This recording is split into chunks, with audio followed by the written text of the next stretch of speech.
English ESL for free! Hello, si Hil Noble po ito. Our topic today is paano ba ginagamit ang articles na the, a, at an. Sa vlog na ito ay matututunan natin ang tungkol sa articles. Sa Tagalog, ang articles ay tinatawag nating pantukoy. Ano ba ang pagkakaiba ng the dancer at a dancer?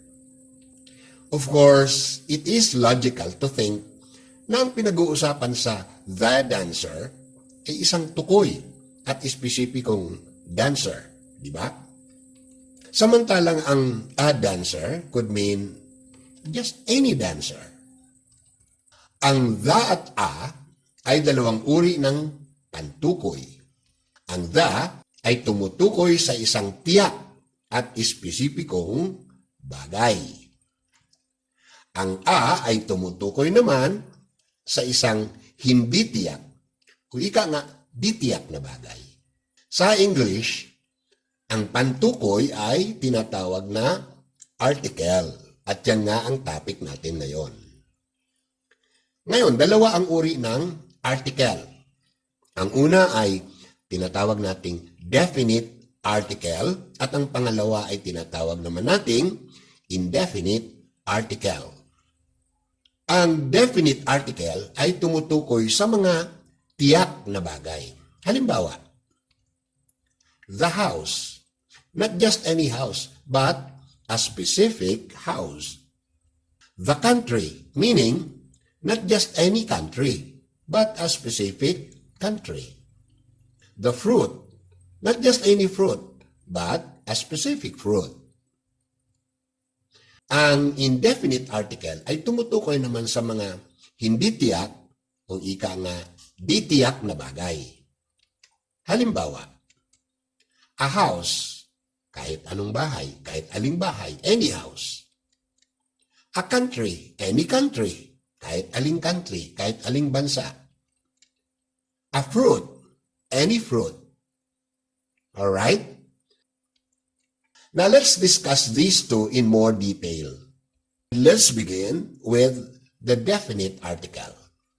The definite article, the, restricts the identity of the noun it refers to. Kumbaga, itinutuon nito ang ating pansin sa mga espesipiko at tiyak na bagay. Halimbawa, your friend might ask, are we going to tell the boy that we will give him a toy? The article the tells us that your friend is referring to a specific boy that both of you know.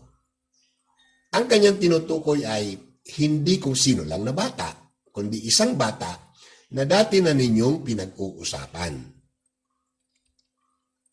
This means that the article the restricts the identity of the boy to a specific boy. Here are some examples of the article the as used in that context. I will tell you the story, or I will tell you the story. I'll tell you the true story because the made-up story is disgusting. Use the bike. It's much safer than the skateboard. It's said that if we must choose between evils, we must choose the lesser evil. Economists worldwide agree that the COVID-19 pandemic could cause a global crisis. Now let's take up the indefinite article. Generally, there are two indefinite articles, a and an. Tungkol sa gamit ng indefinite article, apat na simpleng rules ang dapat natandaan. Rule number 1. The article a is used before a word that begins with a consonant. Sa Tagalog, ginagamit ang a kapag ang salitang kasunod o sumusunod ay nagsisimula sa isang consonant o katinig. Examples: a cup, a man, a politician, a robot, a forest, a nation. Notice na ang cup, man, politician, robot, forest, nation ay nangagsisimula pare-pareho sa consonant o katinig. Cup starts with the consonant letter C, so we use the indefinite article a. Man starts with the consonant letter M, so we use the indefinite article a. And so on, and so forth. Rule number 2. The article N is used before a word that begins with a vowel. In Tagalog, ginagamit naman ang an kapag ang kasunod na salita ay nagsisimula sa vowel o patinig. Examples: an athlete, an apple, an element, an idea, an orange, an effort. Pansinin ninyo that the words athlete, apple, element, idea, orange, effort all begin with a vowel sound. An athlete, for instance, begins with a vowel sound, and we use the indefinite article an. Apple also starts with a vowel, which is A, and we use the indefinite article an. Ganon din sa element, idea, orange, effort, and those such words. Now, rule number 3. The article a is used before a word that begins with a vowel but is pronounced with a consonant sound. In Tagalog, pantukoy na a ang ginagamit kapag ang kasunod na salita ay nagsisimula nga sa isang patinig, pero katinig naman ang tunog. Ulitin ko po, pantukoy na a ang ginagamit kapag ang kasunod na salita ay nagsisimula nga sa isang patinig, pero katinig naman ang tunog.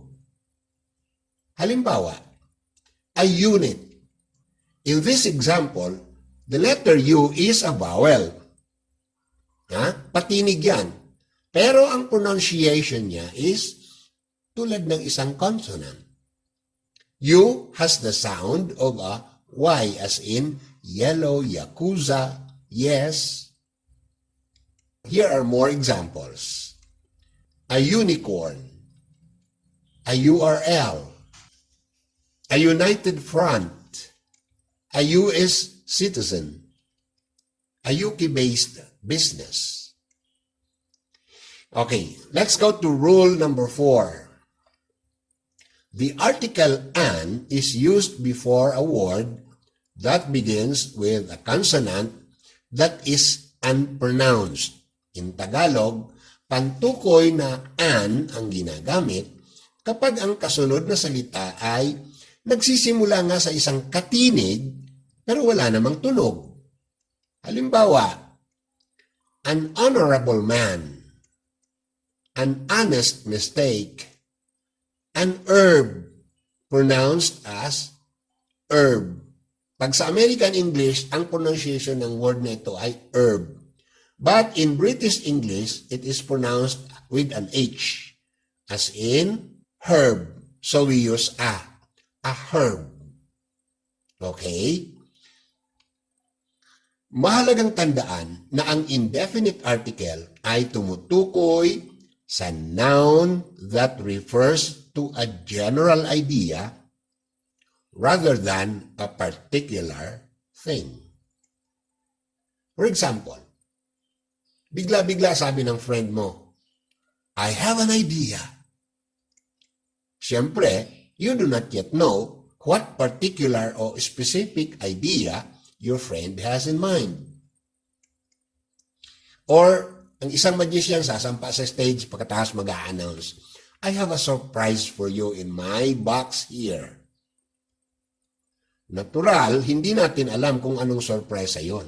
Basta sorpresa. Take note that the indefinite article appears with singular nouns only. In fact, a and an refer to only one subject matter, tanging isa lamang or tanging isa lamang. Used in this context, here are some examples. I'd like to watch a movie, meaning any movie will do. The teacher will not be happy if an error appears in this written essay, meaning any error will make her unhappy. I'm hungry, I'll go for a hamburger, meaning any hamburger will do. They say that you'll know a good person when you meet one. This means any good person. People always appreciate a kind treatment from others. And this means any kind treatment. All right. So that's it. Let's go to omission of articles. Sometimes, articles are omitted before certain nouns. Example, bigyan ko muna kayo ng yung mali. Alright. Now, there is something wrong with this sentence. My friend and I had a dinner at sunset.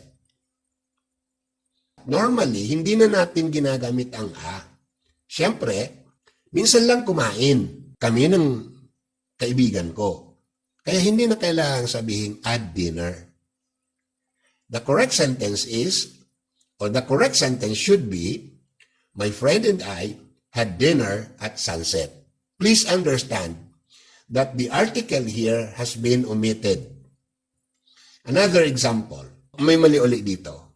In a civil society, the hostility must always be avoided.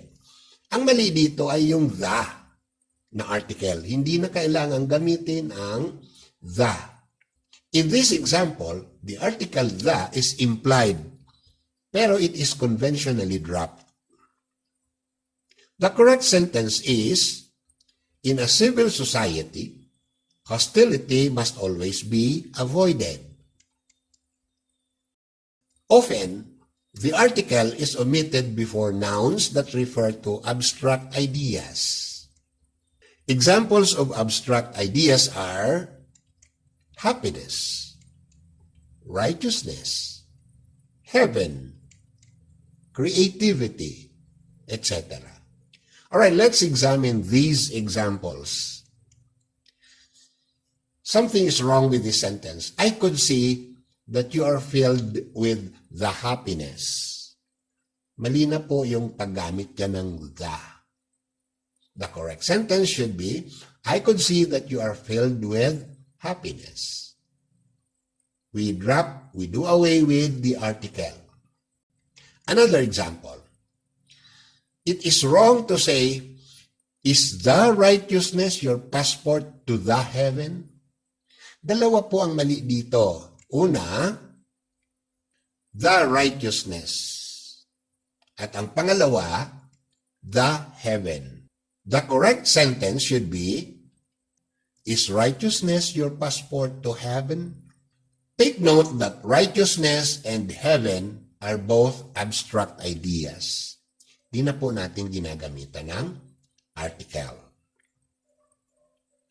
Likewise, the article is omitted before languages, sports, and academic subjects. Halimbawa, eto may mali dito. We study the English for a good reason. Di na po natin ginagamitan ng the. Instead, we say, we study English for a good reason. Another sentence, his favorite game is the chess. The correct sentence should be, his favorite game is chess. Here is one more example. This student is very talented in the music. Hindi na po natin kailangan gamitan ng article. The correct sentence should be, This student is very talented in music. Guys, ang articles na the, a, at an ay napakagamitin sa lahat ng oras sa tuwing tayo ay nag-i-English. Parang napakasimple at napaka-inosente ng mga words na ito at ang iikli pa nila. Ngunit silang tatlo ay merong ginagampan ng napakamahalagang papel sa lingwaheng English.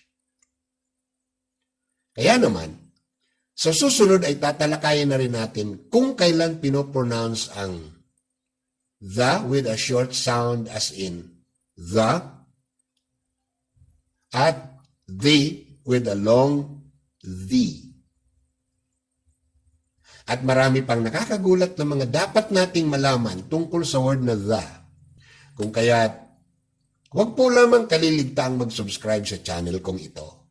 At i-click na rin ang bell icon sa tabi ng subscribe button.